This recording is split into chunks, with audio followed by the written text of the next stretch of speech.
Hello and welcome to Trading with Technical Indicators. My name is James Boyd. Today's date, Monday, August 24th. My gosh, we're getting close to that college football NFL. Who's your team? We're all national champions right now because we all have, we haven't lost any games yet. So anyway, you should feel pretty good right now. I changed my team over the weekend for good. So go Buckeyes.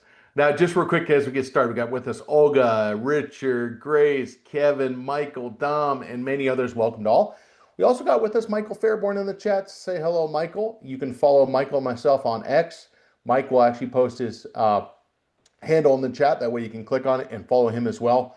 Also, just real quick as we get started here today, when we talk about our examples, we're going to talk really about momentum a little bit. And I want to talk about that because there's been a lot of examples that we see right now that actually have rotation from weakness to strength. So that's going to be two things we talk about: momentum and rotation from weakness to strength. Now, if we take a look at this as we get started, remember the information we talk about is done for general informational purposes only. If we do bring up options, understand that options carry a high level of risk, not suitable for all investors. When we talk about examples, we will do those on the Paper Money software application. And also remember that investing involves risk. No risk, no reward. So we have to understand what is that risk and are we okay with taking that risk? What could go wrong? Now also remember that I gave you the two topics that we're going to discuss here today. I want to hop right into looking at the market first off. So when I say the market, let's start with just real quick the good old SPX. If we take a look at, let's say, the SPX, and we'll look at the four kind of ways we kind of measure sentiment in just a second, we keep it very simple. Why? Because it tends to be pretty effective. Those moving averages on the S&P 500 over the last couple of days, they've been red. Okay? So we get negative momentum, negative short-term trend. When you take also look at where the price is in relationship to that moving average, been pretty effective. Price has not been able to get above, for the most part, above that 10-period moving average. And again, why is that significant? That tells us we have negative momentum. Okay. Now, remember, when we look at the S&P 500, this is not saying all stocks are down, but we would probably say the majority, what is the majority? More than half are probably in that pullback situation. That does not mean all. Okay. But you're going to see that if we looked at kind of many examples, many stocks would probably look like this in the S&P 500. Now, when we actually take a look at the S&P 500, look, we're still holding the breakout level. We made a high about a week and a half ago. We're still in the process of really making the higher low. Go look at the weekly chart. The one thing we will say is when you look at the equal weight chart, we do have some consolidation on the equal weight. Now, when you look at the markets, investing in markets, we know that there's three main categories of equities: growth, value, and income. Now, tell me what you saw in income today. Dividend Aristocrats hit a brand new high here today. Now, if you didn't know that already, you didn't do the routine today. Okay, you didn't. Okay, Dividend Aristocrats hit a brand new high. International dividends hit a high brand new on Friday. Remember, not everything is growth. If you're only looking at growth, you're missing the two other areas. Do not forget that. Now, when we also take a look at, let's say, the Russell, smaller caps even showing a little bit more weakness. And this is going to be kind of the flip of what we talk about here today. We saw the Russell 2000 cross down. We saw the price, big red candle near the area of potential support. Price went up to the downward sloping 10-period moving average. Remember what we said. If we get price below the short-term moving average, what's the prediction? Pain, okay? Price pain. And now as we fall down to that support level, you're going to notice that we went up for just one day. And then what happened? Push down again. Now that's negative momentum, okay? Remember, if you think about this as like we're swimming, okay? And we're in the ocean. And we cannot put our head above the water for more than 3 seconds before we get another wave that crashes below the water. It's like the price is drowning, okay? And that's kind of what's happening on the Russell right now. So if the price is down below the short-term moving average, we don't overthink it. We just say, what do we think is going to happen? I think the price is going to pull back. Okay. Until we get really a closing price, an open and closing price above the 10-period moving average, forecast flat at best to down. Yeah, but I thought you're a bullish investor. Look, you can get these short-term pullbacks in 1 or 2 weeks. It's not unusual. Okay. Now, when we look at the NASDAQ, the one thing we'd have to say on the NASDAQ, gotten drugged down by the SOX. NASDAQ coming down to the bottom of that channel, 28,850. SOX, well, speaking of negative momentum, looks like the Russell. You see another gap down. Now, I did actually figure out, remember the paper money trade we actually had on SanDisk? We said, how come that didn't fill? It seems for my paper money account, it doesn't fill when there's an odd number of, well, when I say a fractional shares. That's what I found out from my side. So if we're paper money trading, we're going to do like 91 shares, 92 shares. We're not going to do 91 shares and a half. It doesn't tend to fill for my paper money account. Someone asked me about that. I followed up and I did find that is, for me, that's what's been happening when they're not filling, when they're fractional shares. Now, when we also take a look at, let's say, the Dow Jones is the only one so far that's kind of holding up a little bit. Okay, larger caps. When I think large caps, when we're in spots of volatility on growth, okay, technology stocks, etc., the larger caps, I think of these as big warships, aircraft carriers, right? They can handle choppier waters.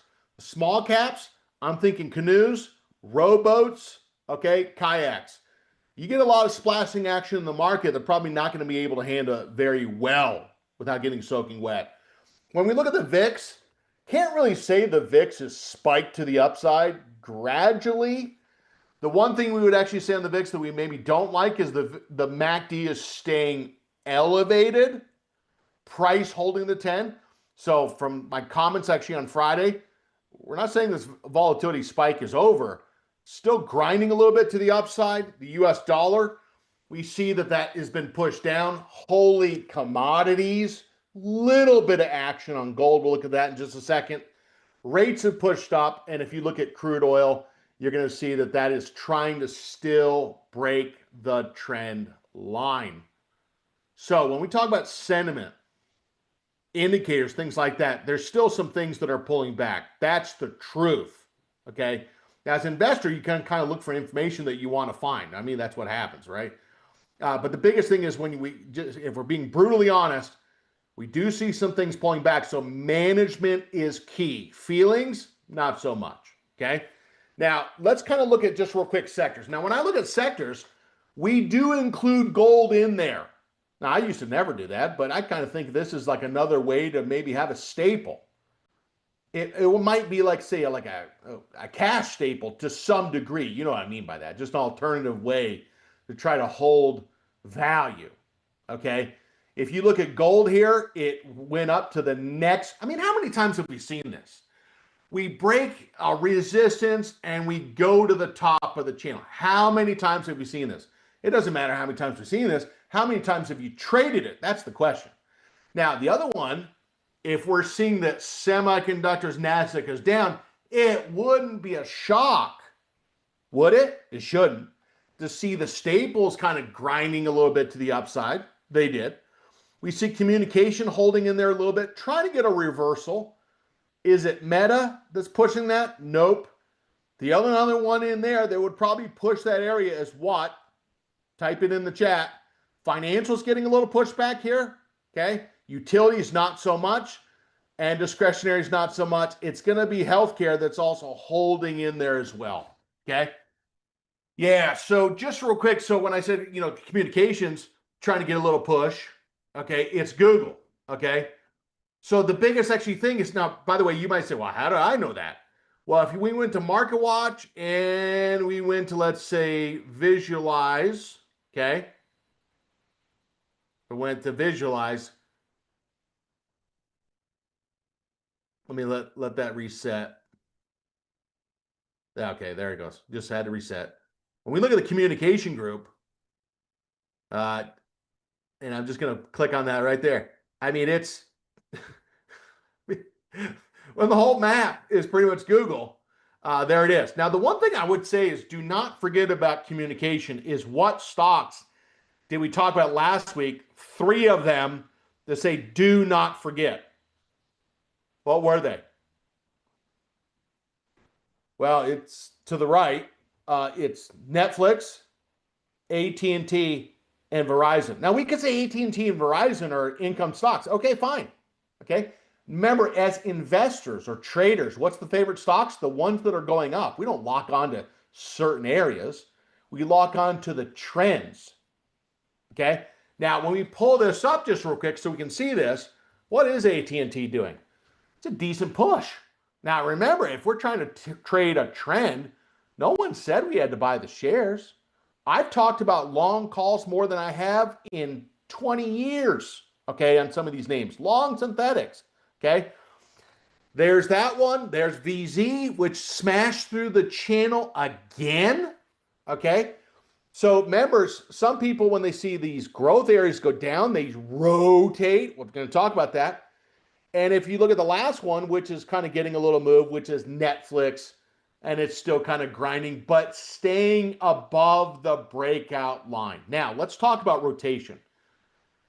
Now, number one is you could, if we said rotation, well, we could put, for example, different asset classes on a chart and just kind of see their price performances on the chart. We could kind of express it in a percentage gain or loss. Okay, fine. We could do that on sectors. We could compare different stocks, like do a ratio analysis. Sure. We could do relative strength. Sure.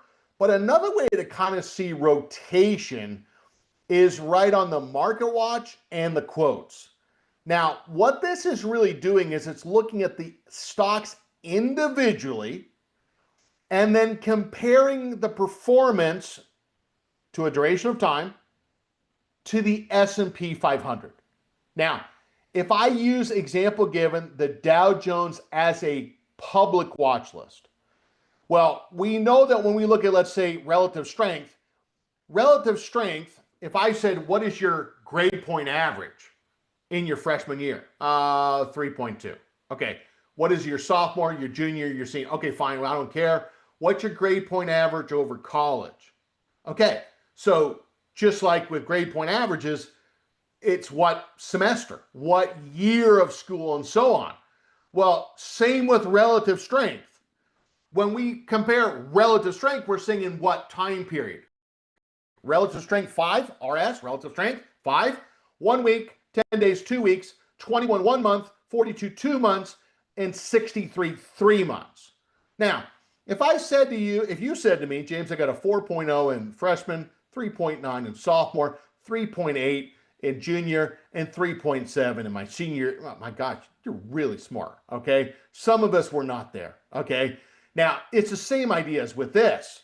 Now, if you had a really high grade point average, how do we know that the next semester you're not just going to mentally check out and not pay attention in grad school? You could, okay? So let's take that back to here. When we look at, let's say, some stocks that are green, now the number in the boxes is the percentile ranking. The green is in reference to, is the price above the moving average, is the MACD up in the stochastics, okay? Now, if you said, I don't have that, you could right click on that and say customize.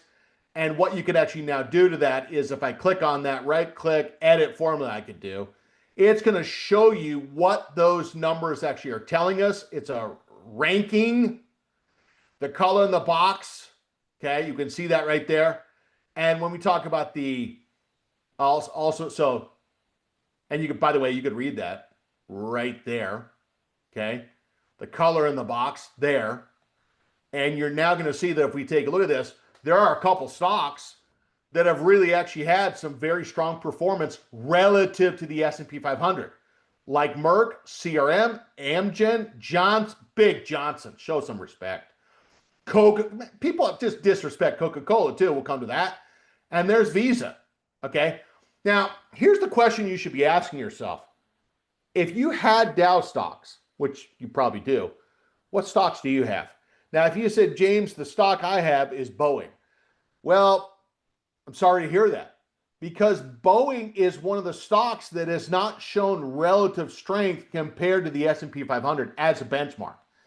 The goal of the investor is not just to have tickers. The goal of the investor is to have positions that are going up or holding up relative to the S&P 500.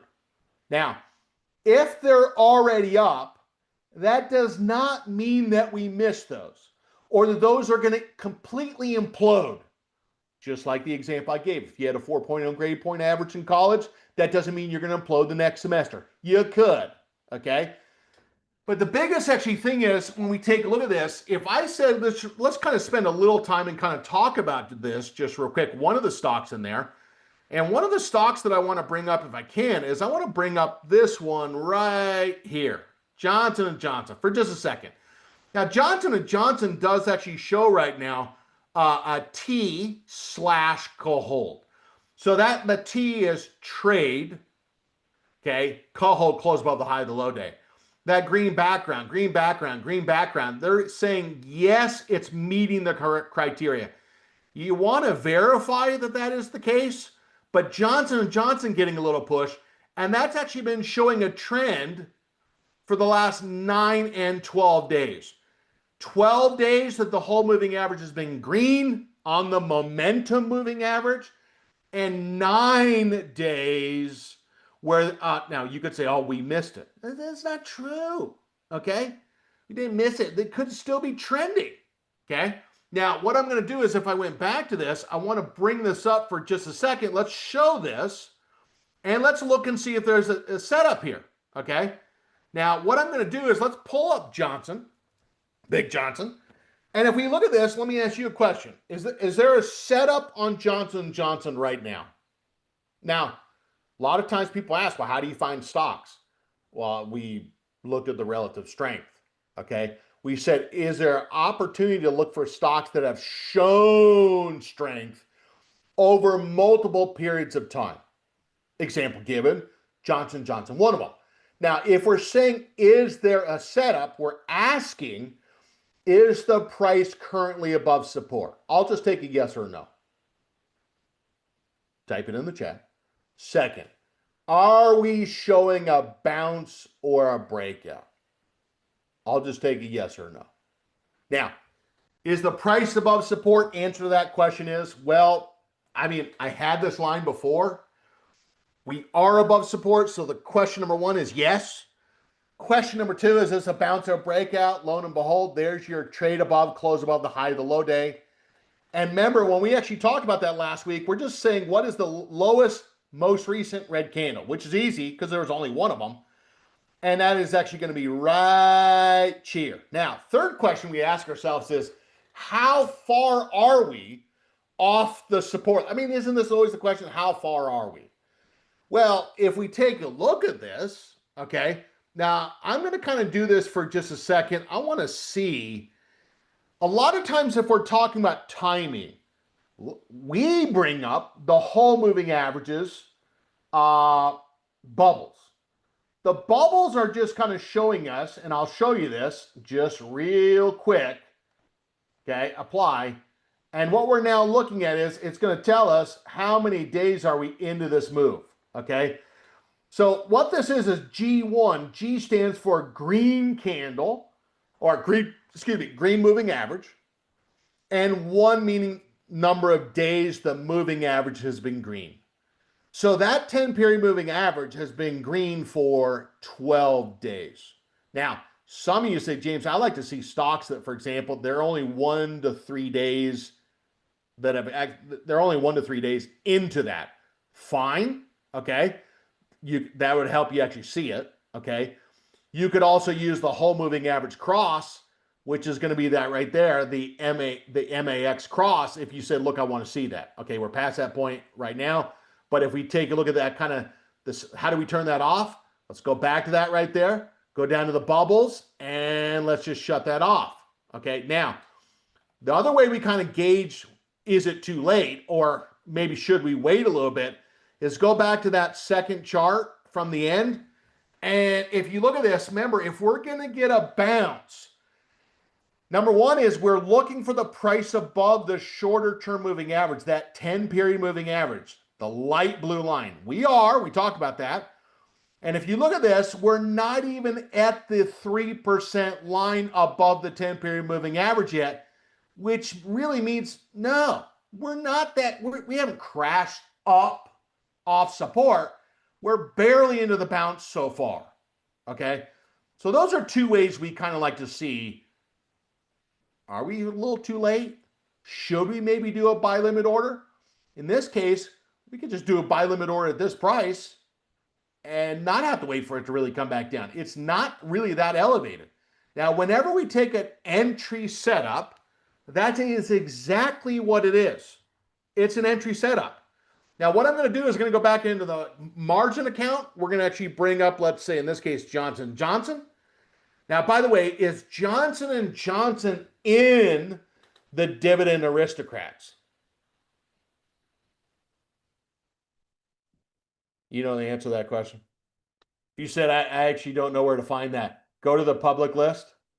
And if you actually go look at the D section, it's going to be, should be right in there. Yeah, right there. It's not labeled as Dividend Aristocrats. It's labeled as, well, the technical term Dividend Aristocrats, which means 25 plus year dividend.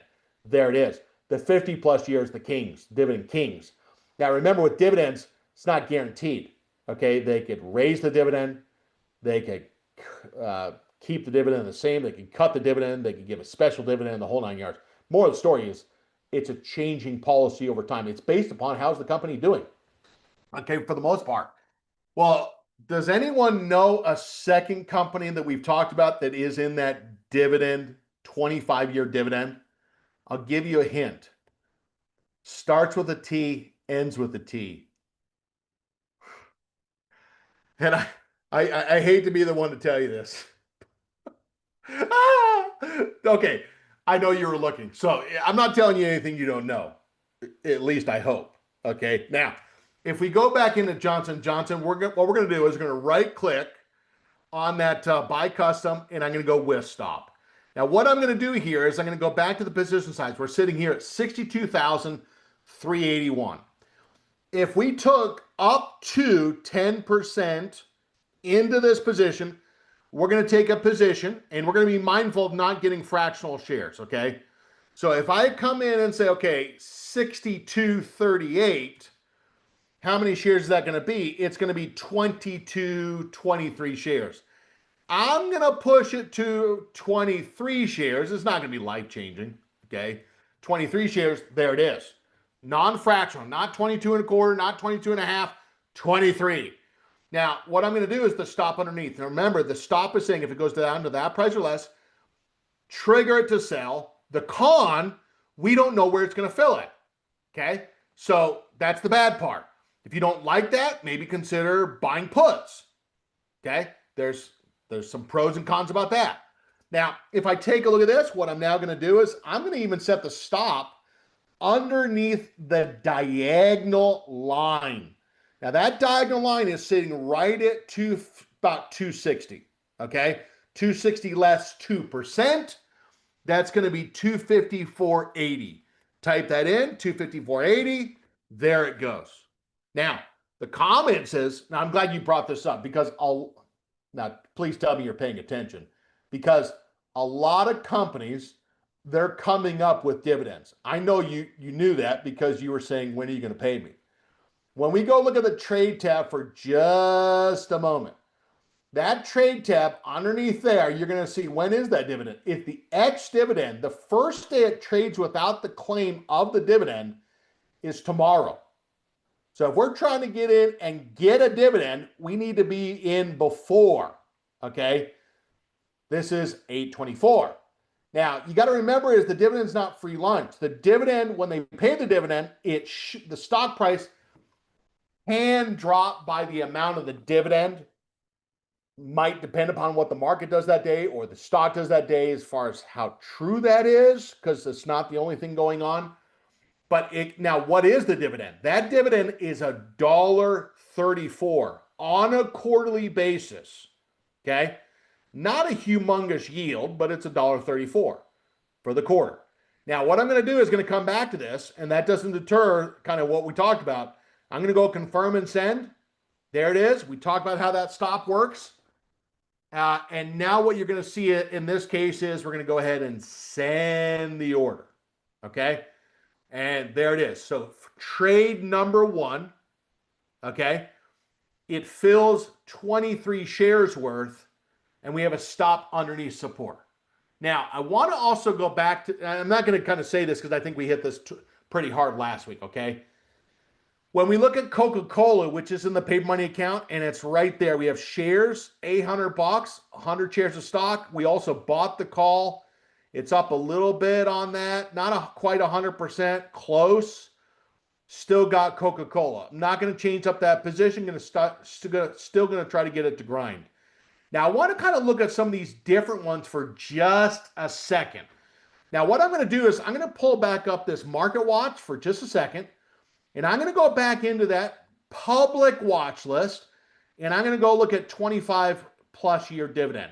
Now, some of the stocks that I want to look at might be in that group. Might. Now, when we pull this up, some of the stocks, now you probably notice some of these. There's Chubb Insurance. There's Walmart, Mickey D's, Smuckers, for crying out loud, okay? If I pulled up Smuckers, and I know you already saw this, but if you look at Smuckers, don't laugh. It might just be jelly, but this might be someone kind of saying, Jesus, just jelly. Someone's wiping it on their portfolio, okay? Now, if I pulled up one of the ones that I want to bring up just real quick, and I want to talk about these two, and I'm going to put this in kind of a to Z. Now, if I look at this and say, is the stock that we're looking at, so Mo or Altria is not in the list. It's not. Is Philip Morris in the list? It is not in that list, okay? Now, if I went down and said, well, if I went down to a 50-year dividend, just want to double check, 50-year dividend, is it in the list? Yes. So Altria is in the 50-year dividend section. And then we actually look at PM, it is not. Okay? But Altria, I'm going to bring up that one first. Why? Well, because it's going to be on the theme of what we're talking about. Now, some people like, for example, bull flags. Some people like bounce setups. Some people like moving average crossovers, breakouts, channels, and so on. You could think of this as a variation of a bounce. And what some investors look for is price behavior, where number one, the price is above the short-term moving average. Okay, that wouldn't be that hard to find, because most likely that is going to be in, if I said, how could we find the stocks that are probably doing what I'm talking about? Number one, we could just say, look, we're looking for stocks where they are above the 10-period moving average. That wouldn't be that hard to find. Any of these right here would probably be a short watch list. Second, could it also be something that is showing a hold? You better dadgum believe it, okay? So number one is the price above the short-term moving average, the 10. It's a green background. That's the common denominator. Second, if we're getting a bullish bounce, the hold. Those are the two main things we're looking for. Now, in this example, so sometimes when stocks go down, a lot of times people like mentally check out of them. But actually, when you find good companies that go down in price, that doesn't mean they go down forever. Now, here's the deal. On Altria, we saw the price dropping, didn't we? And we made lower highs. Now, just like we saw with gold, as gold fell down for a long period of time, broke the diagonal resistance, and it reversed. The diagonal resistance is a resistance breakout. When we look at, let's say, Altria, we actually broke the diagonal line. We can even say that maybe a day before we had a moving average crossover. We traded that. And now what we're seeing on the chart is where it went up 1, 2, 3, and then we only had one red candle. Why are you bringing this up today? Well, I'll tell you why we're bringing it up today. Because remember, if the price is above the 10-period moving average, and then we only had one red candle, then to get a brand new hold, this is your classic sign of reversing the downward move. Now, on the price graph, if I said to you, where do you see resistance? Where do you see it? Well, we had a diagonal there, but if we said, where do we see horizontal? Well, we could say horizontal is kind of right there. We could also say kind of another area, let's say right there, and another area probably about right there. Those are the markers, okay? But the thing is, the diagonal breakout, do not just kind of say, that doesn't really matter, because it does. Now, if you break the diagonal resistance, the path of least resistance is you go up to the horizontal resistance. Here we are. If we break the 68, what's the path of least resistance? Probably go to 71 and so on. Now, let's say the investor says, look, I want to try to look and see if this can't snap back inside this old channel. Well, could we go look and see, could there be options? Well, let's go take a look. So far today, we actually see that the stock, the keyword is so far, it's traded 5.6 million shares so far. Could we buy some shares? Probably pretty good likelihood. Penny wide bid ask spread right there. Now, let's say you said, look, I'm not going to buy the stock. I really wanted to see if I can't maybe buy a call option. Now, we talked about call options probably 3-4 times in the last 2 weeks. I'm going to go down to where we have some liquidity. How can you see liquidity? Well, the open interest, that'd be one place to start. Second would be the bid-ask spread on the option itself. I'll open up the Octobers just so you can peek, okay? Now, if we go look at this just real quick, I'm going to go look at this 67.5. On the 67.5, 1,800 contracts today, 7,400 on open interest, bid-ask spread, about a dime. Now, if we buy this 67.5, what we're going to do is we're going to right-click on that ask price. We're going to go to where it says buy custom, and I'm going to say with OCO bracket. All right. Now, here we're not buying the stock, we're buying the call. And we're going to put a target and a stop. Now, we're saying, look, we'll buy that call, and I'm going to put it at about $1.95. Is that where you would put it? I'll take $1.94. Now, I don't know if that's going to fill. We're going to try to get it filled. We just chose a price that was kind of in the middle there. Now, this price, this one right here, we're going to look and see, could it go to the top of the channel? The top of the channel, $74. Now, we know how this works. The faster it goes to the top of the channel, the better. Now on that, I'm going to change it to market, okay? Data GTC. And what I'm going to do is I'm going to put this kind of right at the very tippy top. I'm going to say, look, if we go to, let's say, 73, 75, okay, not quite 74, sell that call, okay? Now, remember, with a long call, you have a right to buy the shares. But each day approximately when there's time decay, it's decaying the call option value, assuming the volatility stays the same. The longer it takes to go up to that price, if it does, well, the worse. Faster, the better, okay? So put a target at 73.75. The stop underneath, what I'm going to do in this case is we're going to say, look, sell this if we go down to 50 cents. Now, I'm going to do this on purpose, okay? I want you to notice something. If we go down, let's say, from 194 down to 50 cents, we can see what would mode need to go down on the stock buy to have the call option be at 50 cents, theoretically, approximately. Well, it would need the stock to go down about $2.40 from where it is now. The expected mo or out to your price is $65.76. So now some people might say, well, James, why not just not even set a stop? Well, some people have asked me about this, so I'm going to do that. But now if you said, well, I'm going to set the stop at $1, I don't like that. I just flat don't. If you set a stop that tight on that call, that means the stock can go down $1.50. $1.50 on a $68 stock, it's only a 2% down move. It's like choking the stock, choking the position. I don't think people really understand how tight those stops are that they're setting. We're going to set it at 50 cents, and even that is still really tight. Okay? Now, by the way, if you're watching me and I don't normally give analogies,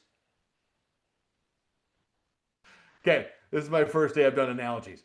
Why do I do analogies? Because I'm a simple type of guy and I need things to be brought down to the lowest common denominator. Okay? Now, remember, this is saying if we buy the call, sell the call if the stock gets to this price or higher. The stop is based on the option price. The option price goes down to 50 cents or less. Sell it. We talked about that, where that would be, and we could send that order. Okay? So I want to show you that. So now, when we think of Mo, what other stock would you be thinking about in Mo? Now, by the way, as I'm getting an answer on that, I got to go back to Target for just a sec. Last week, what we did is we profit took on Target and we changed the type of strategy that we had. Why do we profit take on Target? Because we were at like 91% of the maximum gain. And what we did is on Target, we did a long call vertical. Where's the position? Now that long call vertical, we bring that up. I think it's in the IRA account. Let's pull her up. She's right there. We got the 160 call. Now, this kind of makes you just say, why did I just buy the long call? Bought the long call for 560, and then it went to 1195. Okay, now, when we pull this up, when was that purchase? It was 4 days ago. Okay, now, sold that call option for 345, and now it's up to 835. Now, if the short call value has appreciated, it tells us the stock went up. Overall on that position, we're up 145. If we say, well, how much could we make on that position? Let's double check. Well, what was the debit? Well, we paid 560, but then we collected 345. Just want to make sure we don't need to do anything. So what was the debit on the trade? The debit on the trade was $2.15. That $2.15 represents what we could lose given the vertical. Now, the spread, $5. $5 spread, less $2.15 max loss, gives us a maximum gain of about $2.85. How much are we up relative to that $2.85? Answer, we're up about 50% in 4 trading days. It's not a bad trade for a vertical, okay? Now, I'm not going to touch it yet, but it's had a pretty decent move. There is still some meat left on this trade, if you will. If you're someone who likes barbecue, not trying to make you hungry. Number one, there's days left to expiration still, but there's also still some gain that we could make. If we got up to 65%, we'll check Tuesday and Wednesday. Then we could probably say, hey, I might consider rolling the position or looking for it to flag. Okay, now, let's also go back to the other one I want to bring up. Philip Morris, speaking of smoking hot. If I went back to, let's say, Philip Morris, the other one, I'm just going to kind of take a quick peek at this, okay? I'm not going to place a trade on this, at least at this second, but the one, if Mo starts going up, the one that's had some stronger strength is Philip Morris. Keep an eye on it. Now, what you're now going to notice is earlier today, we had a trade above the high of the low day. We had a close above the high of the low day, but it kind of faded back. I'm going to right click on this, say create alert. What is the alert doing? Well, it's going to text me. It's going to send me an email and say, James, the Philip Morris is at and or above this price. You might want to go look at it. The alert is not an entry to get in. It's just an alert. There it is. Wherever I right click on the chart, that's where the alert price is there. Now, I also do want to go back to just real quick, one of the other stocks that, now we saw a theme today. When you look at, let's say, some of these stocks like travel, they have had kind of this phenomena of less than 3 days down. We saw 1 day down and then green candle, 2 days down, red candles, and then pop, one red candle, pop, two red candles, pop, and then another push. So when I say down days, red candles. When I say pop, I'm saying the price pops back to the upside. Now, I'm not going to look at Airbnb, but I am going to bring up Expedia. Okay? Now, when you look at Expedia, it kind of shows that same type of setup. Now, here's the deal. It doesn't matter how many times someone's seen this if they haven't traded it once. Now, if you were to ask me, what are these when you get these 1 to 3 day pullbacks? These are really like higher lows.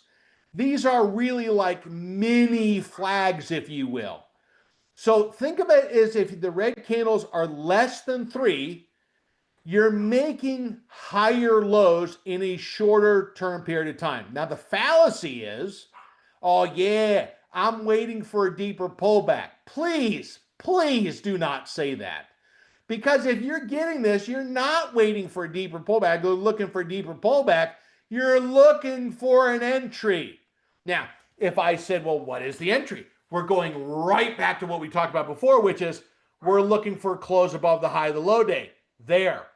That right there, down day, close higher gap entry, that's the close higher gap entry right in the morning. There's the close above the high of the low day. There's your close above the high low day again. There's your gap entry right there. And there's your close above the high of the low day. Why am I beating this into the ground here today? I had a nightmare last night that people are scanning and scanning and scanning. And I woke up in utter sweat and I said, my gosh, people are scanning until their eyes hurt, but they're not able to read the chart. The easiest way to read the chart is the price above the shorter term moving average. Second is, can you identify close above the high of the low day, which is the green dot? And can you identify the 3 candle formation of down day, red candle, close higher gap? Remember, down day, close higher, gap. Yeah, but that was a red candle. It doesn't matter. That was still a gap entry. Down day, close higher, gap. That's not that bad. Okay? If you kind of know those two things, you can see those bounce setups. Now, on Expedia, we're going to right click on the chart, buy custom, and I'm now going to go down to where it says, no, I'll do with OCO bracket.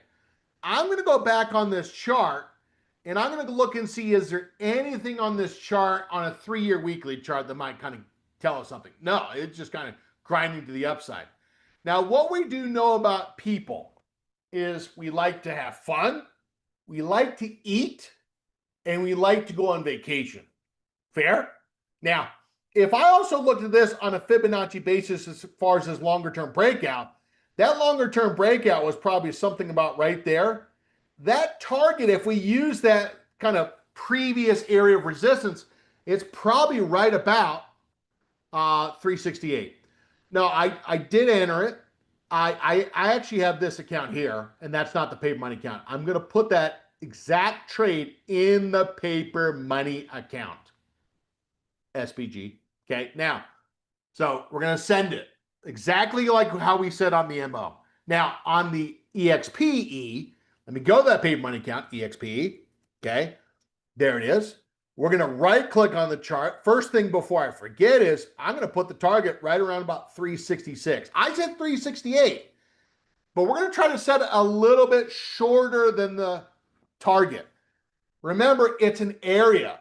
We're trying to get out a little bit ahead of where other investors might see it so we can get the fill if it does. Now, when we actually come back to this, if we said the position size, we're going to go back to that on this account, about $7,500 worth probably. It's going to be about 22 shares. 22 shares on this. And we got the target, the stop underneath. Now remember, we can see those stops or the support areas easily because really in these type of patterns, it's the red and green candle. The red and green candle is the higher lows. If we said, look, I don't want to set it underneath the 323, I want to set it a little bit looser, is 316.37. In closing, you're going to see that we're going to set that stop right at 310.04. The nominal amount from 333 down to 310 is important, but what we're really looking at is the percentage.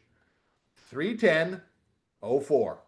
So in other words, if we lost $23, what percent is that of the entry price? Now, the con about stops again is if we go down to that price or less, sell it at that price or less. Okay? Now, I want you to go out here and I want you to be looking for homework. Prices above the 10-day moving average. I want you to look for stocks that are pulling back less than 3 days. I want you to practice these short-term entries. I think it's something that people miss. They're missing the stronger current momentum trends. Now we got Cameron May coming up next. We'll send that order through. Remember that with our examples here today that we did, we focus on looking for these short-term entries and stronger trends and reversals. Remember that all investing has risk. Cameron May will be coming up next. And I want to say thanks to Michael Fairborn for answering those questions in chat. And thanks to all of you as well. Now remember, this has been the class that's been recorded. You could find this also in the playlist. I'll be in throughout the week. With that said, stay tuned for Cameron May coming up next. And don't forget to subscribe. Take care. Bye-bye.